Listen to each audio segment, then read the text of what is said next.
হাসান নাসরুল্লাহ নিহত হওয়ার পর স্বাভাবিকভাবেই হিজবুল্লাহর দায়িত্ব কে নেবেন সেটি নিয়ে আলোচনা চলছে। এ বিষয়ে বার্তা সংস্থা রয়টার্স জানিয়েছে, সশস্ত্র এ গোষ্ঠীর পরবর্তী প্রধানের দায়িত্ব নিতে পারেন মহানবী হজরত মুহাম্মদ সাল্লাল্লাহু আলাইহি সাল্লামের বংশধর হাশিম সফিউদ্দিন।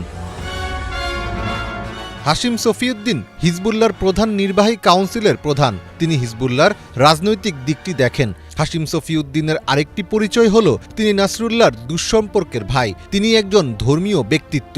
এছাড়া তিনি নিজেকে শেষ নবী হজরত মুহাম্মদ সাল্লাল্লাহু আলাইহি সাল্লামের খুব কাছের বংশধর হিসেবেও দাবি করেন।